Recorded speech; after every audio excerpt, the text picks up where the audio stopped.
Unit 7. Listening Part 2. Exercise 2.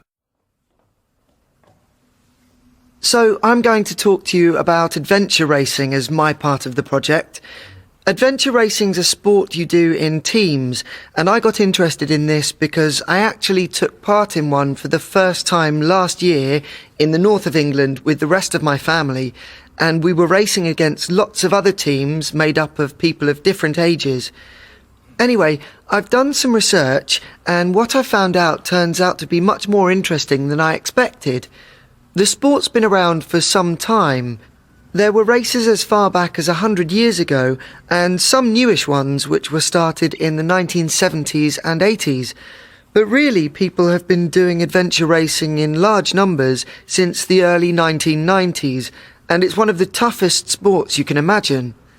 Unlike marathons or pentathlons or those sorts of things, where the winner's the individual runner who finishes first, in adventure races, the winners are the first team of 4 to 6 people, depending on the race, to all get over the finishing line together, and in many races, one of the rules is that the team must be made up of an equal number of men and women, 2 or 3 of each, depending on the size of the team.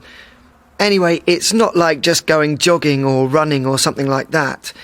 These races combine a mixture of different activities or sports: running, swimming, kayaking, climbing and cycling, to name just some of them. I've been looking a bit at the teams who win, and one of the things I've noticed is that the winning teams tend to contain specialists in different skills, such as climbing and kayaking, and that seems to give them an advantage. The races are organised in all sorts of different places. Occasionally they're organised in cities.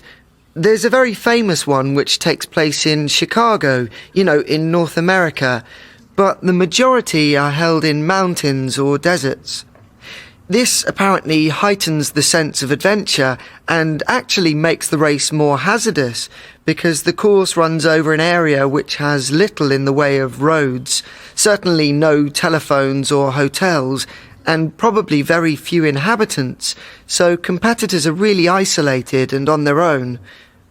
Of course, they do carry a radio, so they can call for help if they run into real trouble. Well, perhaps it won't surprise you, but I want to do more of these races, and one of the goals I've set myself is to go to New Zealand and do one of the most spectacular races in the world, the South Island race, where you run, cycle and kayak for 160 miles through mountains and down rivers. If that race sounds hard to you, and I guess it is, remember it only takes about 24 hours to do the whole course.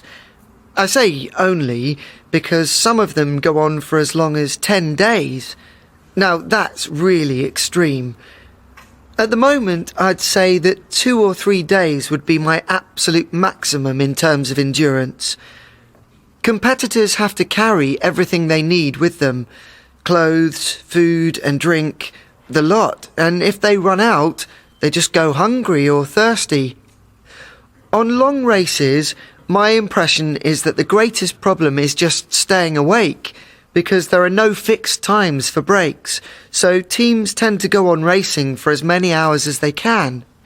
In fact, I've heard of people falling asleep while they're riding a bike, and that, as you can imagine, can be really dangerous. Just to finish off, another interesting fact: many people who are at the top of their sport in other fields are now taking part because they find that rather than competing as individuals, as they've done all their lives in sports stadiums and the like, they need to work as a team and help each other, and they find this very motivating. I think there's often quite a learning curve for other sports professionals.